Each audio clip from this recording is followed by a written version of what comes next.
ओम जय जय जय नमोस्तु नमोस्तु नमोस्तु नमो हरियंताणं नमो सिद्धाणं नमो आयर्याणं नमो विद्याणं नमो लोये सर्वसानम् मंगलम भगवान वीरो मंगलम गौतमो गणी मंगलम कुंदकुंदाद्यो जैन धर्मोस्तु मंगलम सर्वमंगल मांगल्यम सर्वकल्याणकारकम प्रधानम सर्वधर्माणां जैनम जयतु शासनम जैनम जयतु शासनम नमः समय साराय स्वानुभूत्या चकास्ते चित्स्वभावाय भावाय सर्वभावान् तर्चिदे वन्दितु सर्वसिद्धे धूमचर्मणों गतिं पत्ते वोच्छामि समय पाहुणमुनिमो सुदकेवली भणिदम्। हाँ जी, श्री समय सार जी ग्रंथ चल रहा है अपना।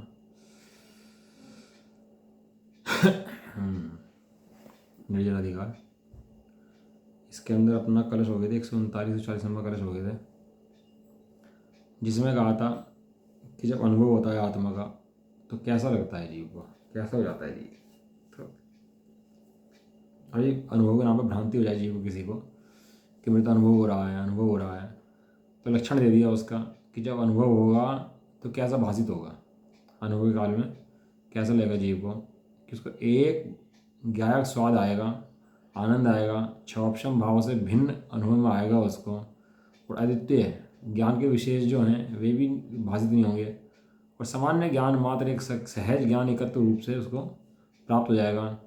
और ऐसा प्राप्त होने पर जितने जगत के रस हैं सब फीके लगने लगेंगे, और आत्मरस ही उसको सुंदर लगेगा, एकत्व ही सुंदर लगने लगेगा उसको, है ना। ऐसा है। देखो अब गाथा चल रही है अपनी, अगली गाथा नंबर 204। बहुत सुंदर, थानी का भी बहुत सुंदर है गाथा की, तो पढ़ लेते हैं। अब कर्म के क्षयोपशम के निमित्त से ज्ञान में भेद होने पर भी, ज्ञान में भेद है, ज्ञान अभेद है, कि ज्ञान में भेद दिखते हैं, लेकिन भेद होने पर भी ज्ञान कैसा है, ज्ञान एक अभेद है। बर्फी है, लड्डू है, रसगुल्ला है, मिल्क केक है, हैं और भी मिठाइयाँ हैं अनेक, उनके अंदर मीठा अनेक प्रकार का है कि एक ही प्रकार का है, जो मीठा मीठा उनके अंदर है। तो जो मिठास है उसके अंदर वो सब एक प्रकार की है, मिठास के अंदर भिन्नता नहीं है। ऐसे ज्ञान स्वाभाविक आत्मा कहीं भी हो, किसी गति में हो, किसी क्षेत्र में हो, किसी काल में हो, किन्हीं भावों के अंदर हो, लेकिन ज्ञान स्वरूप आत्मा तो ज्ञान स्वरूप ही है। लेकिन जब लड्डू चाहिएगा तो लड्डू खरीदोगे, बर्फी चाहिएगी बर्फी खरीदोगे, रसगुल्ला चाहिएगा रसगुल्ला बनाओगे, उनमें एक कॉमन मिठास होने पर भी जब जिसका प्रयोजन सत्ता है वो चीज़ लेते हैं। ऐसे ही यहाँ कर्म के क्षयोपशम से ज्ञान अनेक बार दिखाई देता है, ठीक है ना। कर्म के क्षयोपशम के निमित्त से ज्ञान में क्षयोपशम होता है, कर्म में क्षयोपशम होता है। क्या भाई, ज्ञान में क्षयोपशम है, कर्म में क्षयोपशम है। क्षयोपशम होता है कर्मों के अंदर, ज्ञान में दिखाई देता है, ज्ञान में क्षयोपशम नहीं होता। जैसे समझो, जैसे एक दर्पण के सामने दूसरा दर्पण लगाया, दर्पण के सामने दूसरा दर्पण फूटा हुआ है, टूटा हुआ है, तो जो साफ दर्पण है उसके अंदर दर्पण क्या दिखाई देगा, वो दर्पण दिखाएगा, टूटा हुआ हो फूटा हुआ हो, दर्पण को ऐसे दिखाई देगा, आमने सामने लगा दिए दोनों दर्पण। लेकिन ऐसा होने पर ये दर्पण में झलक रहा है, वो दर्पण कैसा है वो दर्पण साबुत है, टूटा हुआ नहीं है बिल्कुल भी। और जो दर्पण टूटा हुआ है वो झलक रहा है, वो झलकन है उसकी। ऐसे कर्म के क्षयोपशम है, मति श्रुत अवधि मन पर केवल ज्ञान के भेद है ना, कर्मों के भेद आप भेद पढ़ोगे। मति ज्ञानावरण, दर्शन ज्ञानावरण है, इनमें सर्वघाती प्रकृति है, देशघाती प्रकृति है। तो सर्वघाती प्रकृति में तो क्षयोपशम नहीं होता, सर्वघाती प्रकृति में क्षय होता है या उदय होता है। इनमें से सर्वघाती कितनी है, देशघाती कितनी है। मति श्रुत अवधि मन पर केवल ज्ञान में से जो केवल ज्ञान है वो सर्वघाती प्रकृति है। जो बाकी चार प्रकृतियाँ हैं वे सर्वघाती देशघाती हैं। और क्षयोपशम जिनमें घटता है वो देशघाती प्रकृति में घटता है। सर्वघाती प्रकृति में क्षयोपशम नहीं घटता, क्षय घटता है या उदय घटता है। थोड़ा विषय भारी हो जाएगा, लेकिन कोई बात नहीं है ना। तो ये क्षयोपशम, कर्म का क्षयोपशम, कुछ क्षय कुछ उपशम। जब मति ज्ञान शुद्ध ज्ञान है, किसी को कम ज्ञान है, किसी को ज़्यादा है, किसी को बहुत ज़्यादा है, किसी को दिमाग बहुत चलता है, किसी को कम चलता है। तो ये ज्ञान तो वहाँ पर एक ही बराबर है सबका।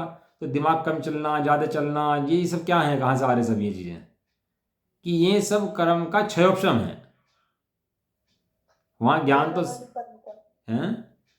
ज्ञानावली हाँ, कर्म ज्ञान का वाणी कर्म छोड़ का, अच्छा, ज्ञान वाणी कर्म का। वहाँ ज्ञान तो सबका ही बराबर है। ज्ञान में किसी का भेद नहीं है, कोई सुअर हो, तिर्यंच हो, एकेंद्रिय हो, सिद्ध हो, ज्ञान के अंदर किसी का फर्क नहीं है। ज्ञान के अंदर झलक रहा है कर्म का क्षोभशम, उसमें फर्क है। अब ऐसा जानने के बाद हमारे ज्ञान के अंदर मति झलक जाए, शुद्ध ज्ञान झलक जाए कि केवल ज्ञान झलक जाए। जब हमें पता लग गया हमारा ज्ञान स्वभाव बिल्कुल साबुत है, टूटा फूटा नहीं है, टूटा फूटा जो है वो ये है कर्म का क्षोभशम, तो अपने ऐसे ज्ञान ज्ञान अखंड ज्ञान की श्रद्धा करते ही वो जो खंडता है उसके अंदर क्षोभशम की, वो मिट जाती है। क्षोभशम ज्ञान खंड खंड है, और जो ज्ञान है वो कैसा है, वो खंड खंड नहीं है, वो अखंड है। आंटी समझ में आता नहीं आता, भारी पड़ता है थोड़ा सा, है। नहीं आ रहा। हाँ, ये तो बात समझनी है, बस ये तो सुबह खुल जाते हो ना, तुम बैठ जाते हो, ये बड़ी अच्छी बात है। क्योंकि ये बातें समझनी बड़ी मुश्किल है। तो जैसे कर्म को आता है, जैसे वैसे प्रणाम बनते हैं, वैसे जीव को लगता है कि मैं तो ऐसे ही हो गया। अब जीव ऐसा होने पर ऐसा हो गया कि ऐसा श्रद्धान के अंदर चला जाए वो अपने, कि भैया मेरे को ऐसा क्षोभशम नहीं होता, मेरे को कर्मों में गड़बड़ नहीं होती, मैं तो शुद्ध सहज रूप रहता हूँ। एक बांझ स्त्री है, उसका पेट निकलता नहीं है, गर्भ नहीं बैठा रहता, उसका पेट निकलता नहीं है। और एक स्त्री है, अभी 15-20 दिन की गर्भवती है, पेट उसका भी निकलता, अभी 15-20 दिन पता नहीं लगता, लेकिन लक्षण से पता लग जाता है उसको। क्या पता लग जाता है कि गर्भ ठहर गया मेरे को, है। अब वो जो बांझ स्त्री है और जो गर्भवती स्त्री का भी 15-20 दिन गर्भ है, उन दोनों की परिणति में फर्क होता कि नहीं होता। पेट तो दोनों का एक सा दिखाई दे रहा, पेट दोनों का एक साथ दिखने पर भी उसे पता है कि मेरे अंदर बालक पलता है, ये 9 महीना बाद बालक जन्म लेगा, और उसे पता है कि वो कुछ नहीं है, खाली बांझ है। ऐसे ही खंड रूप ज्ञान की दृष्टि और अखंड रूप ज्ञान की दृष्टि में इतना ही फर्क है, बांझ वाला और गर्भवती स्त्री वाला, भले दिखने में दोनों एक से दिखते हों, उसे पता है ये जो क्षोभशम ज्ञान सामने खंड खंड रूप ज्ञान है, ये जो घटता बढ़ता ज्ञान है, आने जाने वाला ज्ञान है, ये कर्मों का है, मेरा नहीं है। मेरा तो कैसा है, मेरा तो सहज ज्ञान है, एक रूप ज्ञान है। यस, कर्म के क्षोभशम के निमित्त से ज्ञान में भेद होने पर भी, ज्ञान में भेद होने पर मतलब भेद भेद दिखने पर, ज्ञान में भेद दिखाई देते हैं लेकिन भेद होते नहीं है। अब वो दर्पण का दृष्टांत अपना बढ़िया है कि जो मोर नाच रहा है बाहर में दर्पण के, वो दर्पण के अंदर मोर दिखाई दे रहा है नाचता हुआ, तो कितने मोर हैं, कितने मोर हैं। मोर तो एक ही है, मोर एक ही दिखाई देते हैं, दो और है एक। ऐसे इस अपने अखंड ज्ञान के अंदर जो सशक्त शक्ति है, उसके अंदर ये गेय रूप दिखाई देते हैं, लेकिन गेयों से ज्ञान खंडित नहीं होता। क्या कहा, बोल दो एक बार, गेयों से ज्ञान खंडित नहीं होता, गेयों से ज्ञान खंडित नहीं होता। गे खंड खंड है लेकिन ज्ञान अखंड है। ज्ञान तो अखंड है। अब बताओ, निगोद का जो जीव का ज्ञान काम करता है वो भी वही ज्ञान है, जो नरक का जीव का ज्ञान काम करता है वो भी वही ज्ञान है, जो सिद्धों का ज्ञान काम करता है वही वही ज्ञान है, और जो हमारा ज्ञान काम करता है वो भी वही ज्ञान है। एक चीज बताओ, ये सूरज निकला और सूरज चमार के घर में चला जाए तो क्या होगा, तो सूरज को टेंशन हो जाएगी, चमार घर में चला गया मैं तो भाई, तो चमार छुड़ा है, भंगी है, मैं तो घर में आ गया इसके, कोई टेंशन सूरज को।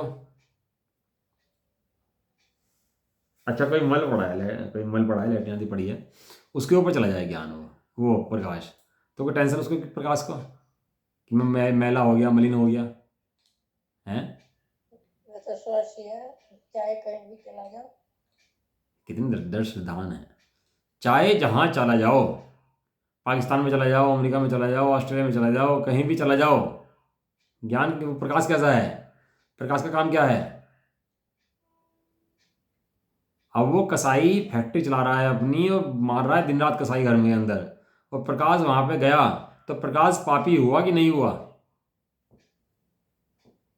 बताओ जी, प्रकाश पापी हुआ कि नहीं हुआ। नहीं, प्रकाश के ऊपर केस कर दो, कहला तू हुआ था इसलिए जानवर कट रहे हैं, इसलिए मार रहा है, प्रकाश ना होता तो मरते नहीं, गलती प्रकाश की है।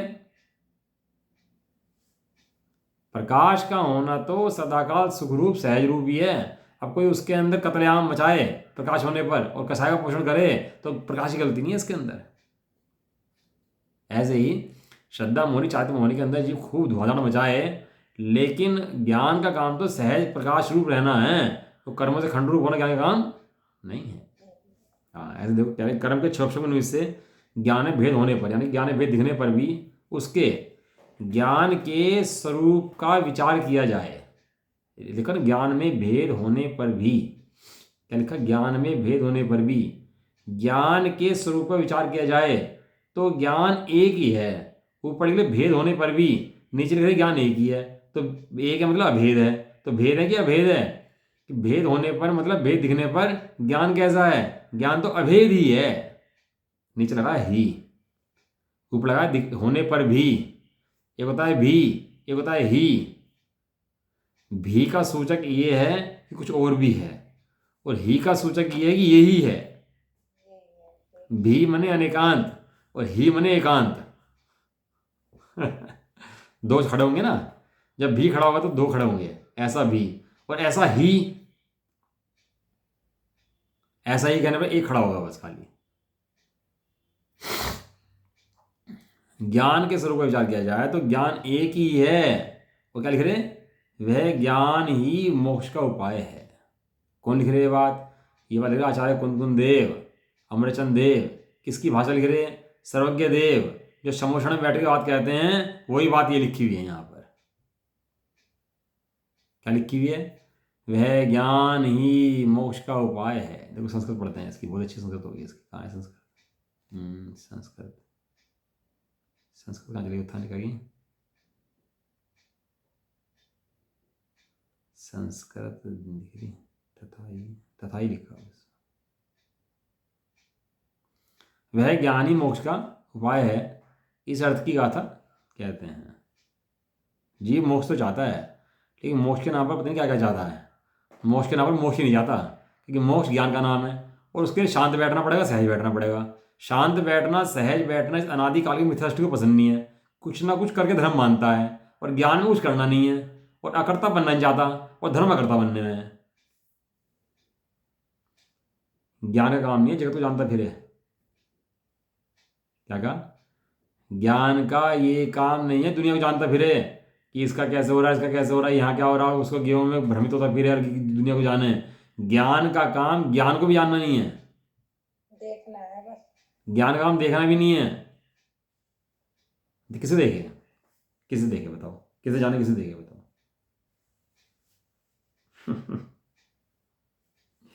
ज्ञान का काम जानना थोड़ा ना है, ज्ञान का काम देखना थोड़ा ना है। ये तो पर्याय का काम है। ज्ञान का काम तो ज्ञान रहना रहना रहना रहना रहना, बस ऐसा। मीटिंग होती है ना, तो राजा वाजा आ जाते हैं, तो राजा बैठा है बस। राजा के बैठने से सारी मीटिंग कैसे होती है? अनुशासन कैसा होता है?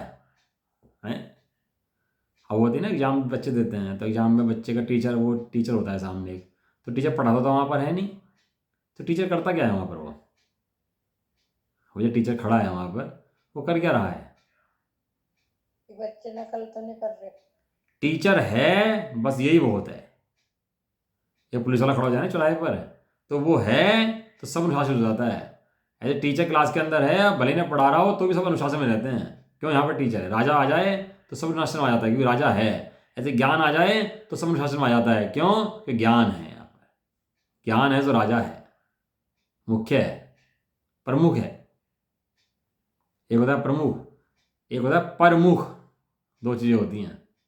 प्रमुख माने ज्ञान प्रमुख है, और प्रमुख है कि वो पर के सन्मुख हो रहा, ये कहता है प्रमुख हो रहा।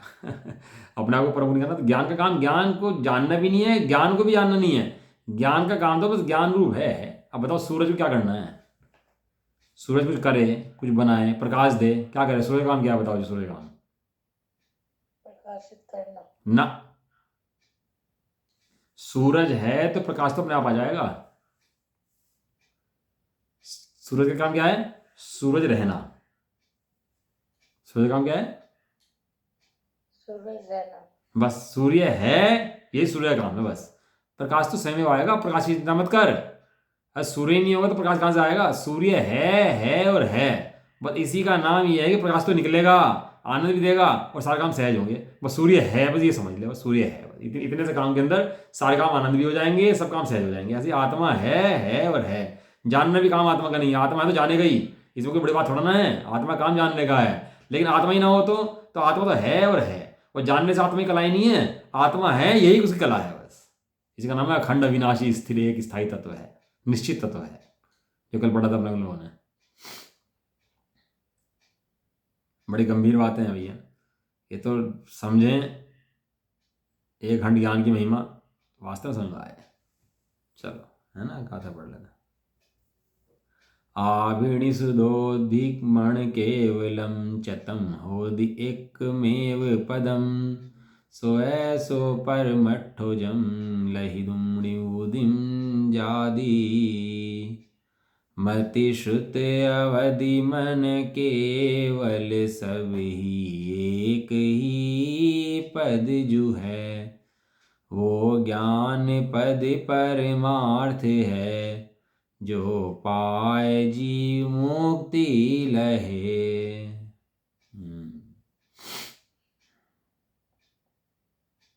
तो विचार भैया बहुत करना चाहिए इन चीज़ों के बारे में। भाई साहब इसलिए कहते हैं हमारे स्वाध्याय का ज़्यादा खेल नहीं है, समझ का खेल है, और स्वाध्याय भी समझ के लिए है। अब स्वाध्याय करे जाए समझ में अखंड ज्ञान आए नहीं, श्रद्धा के अंदर आए नहीं, तो काम नहीं हो सकता। गाथार्थ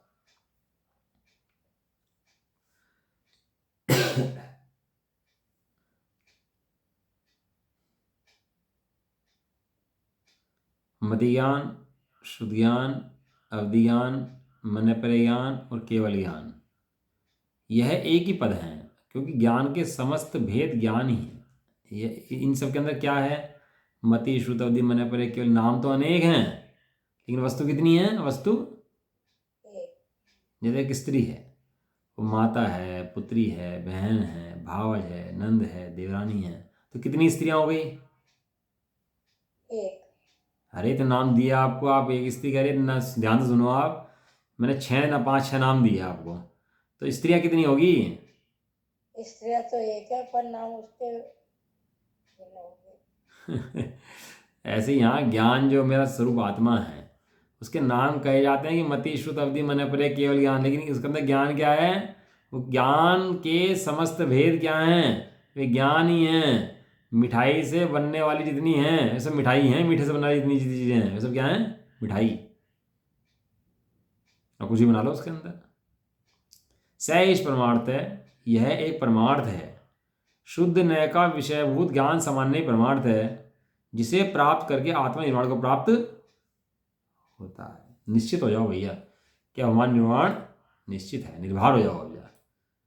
निर्वाण के लिए कुछ करना नहीं है, एक ज्ञान को देखना है, तो निर्वाण के मूल अपना पा जाते हैं, स्वयमेव आते हैं। समझना है बस यही का। कषाय भी इससे मिटेंगी, शरीर भी इससे जाएगा, कर्म भी इससे जाएंगे। ये एक ऐसी औषधि है, ऐसा मंत्र है, कल्पवृक्ष है ज्ञान। इसके आधार से सारे होने योग्य काम सब सहज हो जाएंगे, मुक्ति भी हो जाएगी, सब मुनि भी बन जाएगा, त्यागवर्ती भी हो जाएगा, सब हो जाएगा। किसके आधार से? एक ज्ञान के आधार से। ज्ञान में बैठा रहे, ये आनंद के फूल ना खिले ना तो बता देना फिर। जैसे सूरज के आने पर कमल आदि फूल सहज खिलते ही नहीं खिलते, एक कमल खिलाता है, सूरज खिलाता है लाके उनको। ऐसे ही ज्ञान की दृष्टि से मुनिपना, शाहपना, गुणसान आदि स्वयं में आते हैं। तो ज्ञान नहीं लाता तो फिर भी स्वयं में आते हैं। अब दृष्टि कहाँ की चाहिए? दृष्टि ज्ञान की चाहिए, एक अखंड ज्ञान की चाहिए।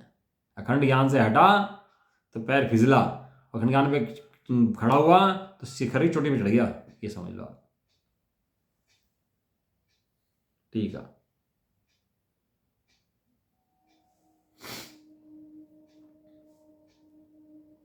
ठीक है, बढ़िया, पढ़ लेते हैं इसको, है ना। आत्मा वास्तव में परम पदार्थ है। क्या है आत्मा? परम पदार्थ। और परमेष्टि पर पढ़ते हैं, परमेष्टि। परमेष्टि का मतलब क्या होता है? परमिष्ट। उसे परमेष्टि बोलते हैं, परमिष्ट है तो ये परम पदार्थ है। ये परमेष्टि जो है ना, वो परम पदार्थ में से है, इसके अंदर से।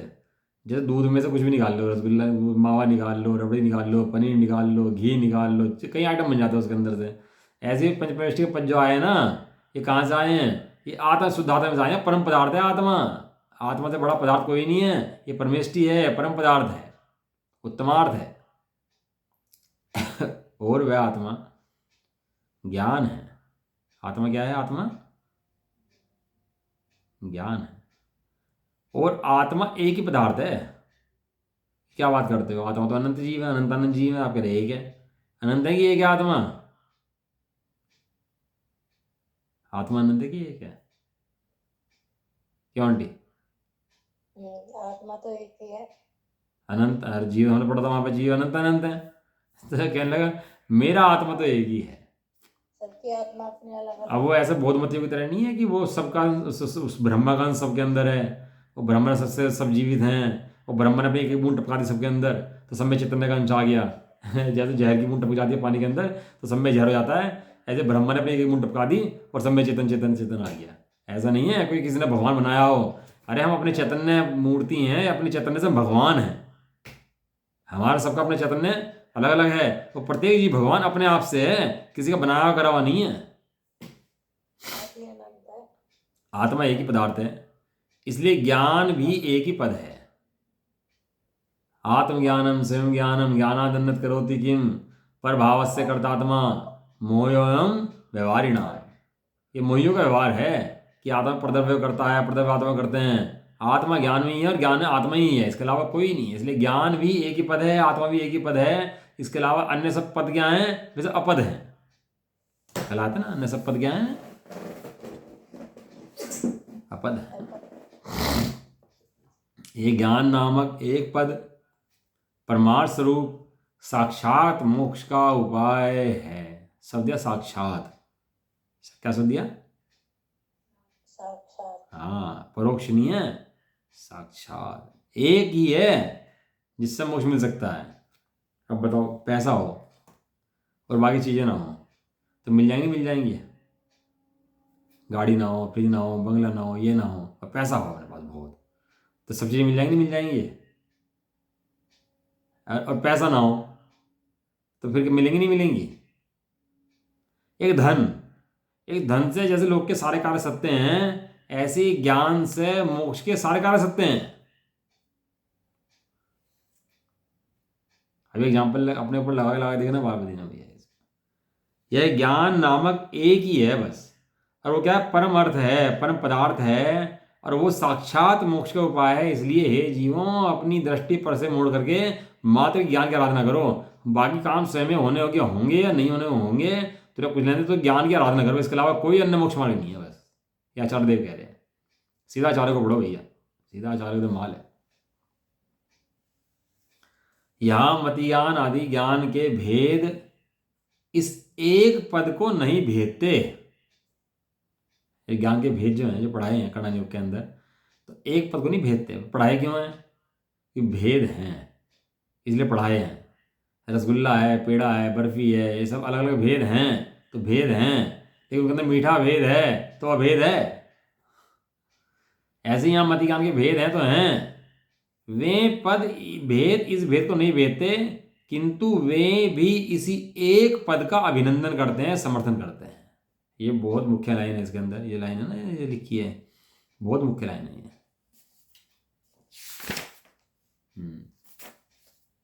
क्या करते हैं? मति ज्ञान आदि भेद आत्मा को नहीं भेदते, बल्कि क्या करते हैं? इस आत्मा को प्रसिद्ध करते हैं। ये लाइन अंडरलाइन कर लेना, बहुत सुंदर लाइन है। यहाँ बोल्ड भी की है शास्त्र के अंदर। यहाँ पे जीव को लगता है कषाय से मैं बीत गया, छेना छेदाए भेदाए को ले जाए हैं, ये परिग्रह गे छिज जाए भीज जाए कोई ले आए, तो भी मैं अखंड एक आत्मा हूं, मैं कुछ बिगड़ता नहीं है। वे सारे मति ज्ञान आदि के जो पद हैं, वे इस एक पद का अभिनंदन करते हैं। यदि एक ज्ञान हटा दो तो मति ज्ञान किसका, शुद्ध ज्ञान किसका, और केवल ज्ञान किसका? तो किसके किसके पद हैं? वैसे वे ज्ञान के पद हैं। इस बात को दृष्टांत पूर्वक समझाते हैं। देखो आचार्य देव कितनी मेहनत करते हैं जंगल में बैठ करके, किस समझाने के लिए? हमारी जो बुद्धि पर ज्ञान चढ़ा हुआ है ना, उसे हटाने के लिए। बुद्धि पर जीव के अंदर का ज्ञान चढ़ गया। इस बात को दृष्टांत को समझाते हैं, कहते हैं जैसे इस जगत में बादलों के पटल से ढका हुआ सूर्य जो कि बादलों के विघटन बिखरने के अनुसार प्रकटता को प्राप्त होता है, उसके सूर्य के प्रकाशन की प्रकाश करने की हीनाधिकता रूप भेद उसके सामान्य प्रकाश स्वभाव को नहीं भेदते हैं। उसी प्रकार बस यहाँ तक का। जैसे एक सूर्य है और उस पर बादल आ गए, आगे बादल आ गए, तो बादलों ने सूर्य का नुकसान करा कि नहीं करा? नहीं, वो तो हट जाएंगे बादल तो। अच्छा, बादल सूर्य के अंदर गए क्या? नहीं सूर्य बादल के अंदर आया क्या? नहीं, वो तो ऊपर ऊपर ही है। लेकिन जब सूर्य नहीं निकलता कई दिन तक, तो आप क्या कहते हो? बस सूर्य निकल नहीं बहुत दिन तक, बहुत बादल बहुत हो रखे हैं, कहते नहीं कहते? दोनों भी इच्छाएं हैं। अब ढका भी है, ढका होने पर भी ढका नहीं है, स्वभाव की अपेक्षा नहीं ढका है, वो पर्याय की प्रकटता की अपेक्षा पर्याय की अपेक्षा ढका है। अब बादल बिगड़ गए, लेकिन बादल कम हैं, ज़्यादा हैं, नहीं हैं, उनसे सूर्य को फर्क कुछ भी पड़ता नहीं है। प्रकाश स्वभाव को नहीं भेजते, जो उसका प्रकाशित होने का स्वभाव है वो बादल उसको भेद नहीं सकते। यदि भेद देते तो बादलों के हटने पर ही प्रकाश नहीं आता। और सुनो, बादलों के अंदर से जो प्रकाश निकल रहा है ना, वो भी नहीं आता। बादलों में तो प्रकाश आता ही नहीं आता। दिन निकल जाएगा अभी और बादल हो रहे हों तो पता लगेगा ना दिन निकल गया नहीं निकल गया। पता चला है वो दिन जो निकला प्रसिद्धि किसकी कर रहा? बादलों की, सूर्य की? ऐसे ही यहाँ पर भैया प्रकाश को नहीं भेज सकता, वो कर्म आदि कुछ नहीं कर सकते, जीव को बिगाड़ नहीं सकते कुछ भी। इसी प्रकार कर्म पटल के उदय से ढका हुआ आत्मा, आत्मा किससे ढक गया? कर्म पटल से ढक गया। कोई आदमी चादर ओढ़ कर सो जाए तो मर गया कि ढक गया? बताओ, मर गया कि ढक गया? ढक गया। मरा तो नहीं? नहीं। ऐसे ही ज्ञान के ऊपर आवरण आ गया तो ज्ञान मर गया कि ढक गया? अभी वो चादर हिल रही हो और थोड़ी बहुत चादर हिल के पता लग रहा हो तो कहता है भैया अंदर आदमी है। जब मुनराज के ऊपर उसने कुछ कचरा घेर दिया तो कचरा हिल रहा। अब कचरा हिलने से क्या सिद्धि हुई? यहाँ पर राजा ने देखा कचरा हिल रहा, तो कचरा क्यों हिल रहा भाई? कचरा तो हिलता नहीं है। तो कचरा हटाया तो नीचे कौन निकले वहाँ पर? अब मुनराज निकले कचरे के नीचे। ऐसे ही है, ज्ञान स्वभाव हिल रहा अंदर आवरण के अंदर, तो क्या सिद्ध हो गया? अंदर पूरा ज्ञान बैठा हुआ है। अब उसके हाथ, नाक, कान, मुंह पूरे हैं कि नहीं है मुनराज के? ऐसे ही ज्ञान स्वभाव पूरा बैठा हुआ है। कर्म उदय के ढका हुआ आत्मा, जो कि कर्म के विघटन क्षयोपशम के अनुसार प्रकटता को प्राप्त होता है, अनेक विविधता को प्राप्त होता है, उसके ज्ञान के हीन अधिक कम बढ़ती ज्ञान होता है। ऐसे भेद उसके सामान्य ज्ञान स्वभाव को नहीं भेदते। जो सामान्य ज्ञान स्वभाव अंदर बैठा है उसको ढक सकते, उसको भेद नहीं सकते, चाहे एक इंद्रिय का हो। एक इंद्रिय ज्ञान भी परिपूर्ण शुद्ध ज्ञान है। यदि परिपूर्ण ना होता तो जब एक इंद्रिय केवल ज्ञानी बनता है तो केवल ज्ञान में ज्ञान का आत्मा पूरा कहाँ से आ जाता है? प्रभुता आत्मा में नहीं होती तो प्रकट हुई कैसे स्वामी? पर प्रकट हुई साक्षात दिखे, तुम परिणति में है अंतर्यामी।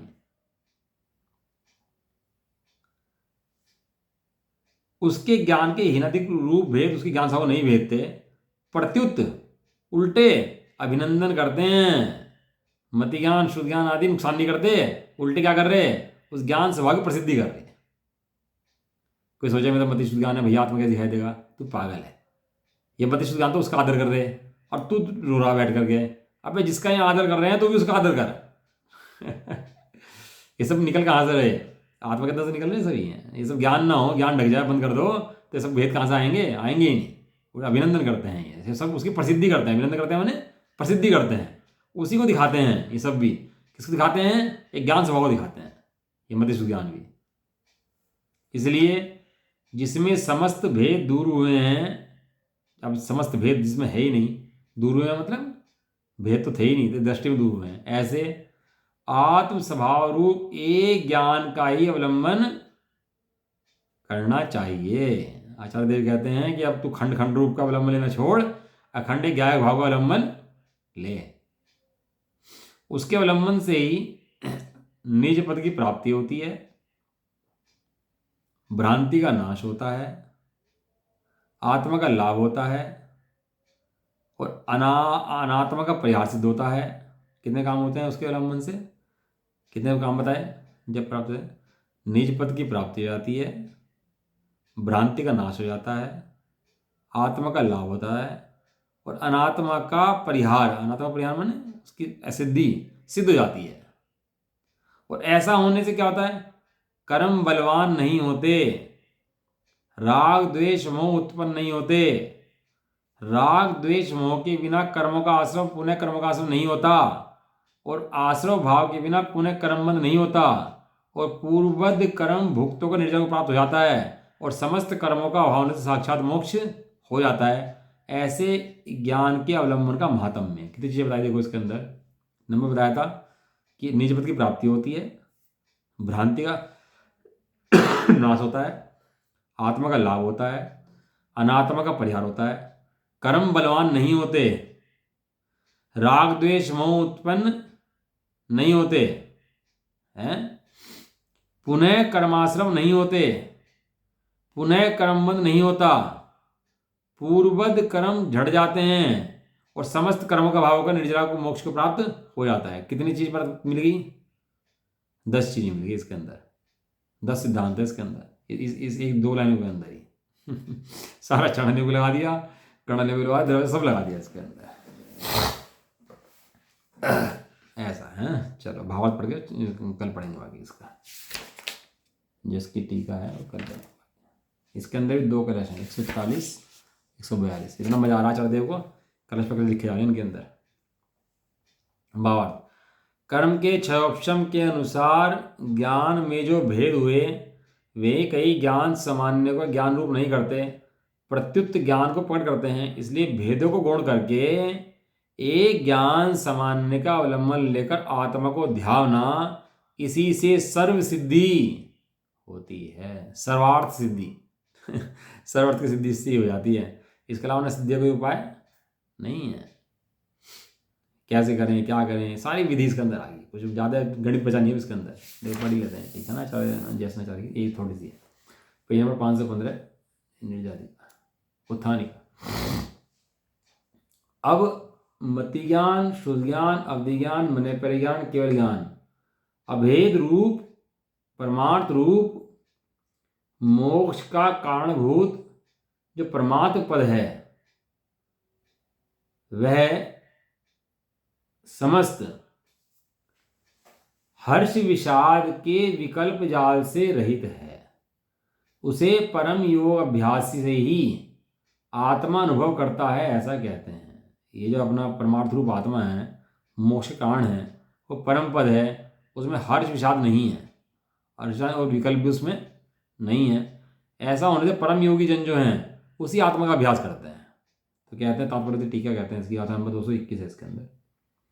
मति ज्ञान, शुद्ध ज्ञान, अवधि ज्ञान, मन परिज्ञान तथा केवल ज्ञान अभेद रूप निश्चय से एक ही पद है, परंतु जिस प्रकार मेघों के आवरण के तारतम्य के वश से सूर्य के प्रकाश भेद होते हैं, उसी प्रकार मति ज्ञानावरण आदि भेद रूप कर्म के वश से अभेद ज्ञान के मति शुद्ध ज्ञान आदि भेद हो जाते हैं। वह इस लोक में प्रसिद्ध है। यह 5 ज्ञान का अभेद रूप परमार्थ है। ये लिखा परमार्थ और व्यवहार दोनों घट गए ना इसके अंदर। 5 है सो व्यवहार है, सो भेद है, और 1 है सो परमार्थ है, अभेद है।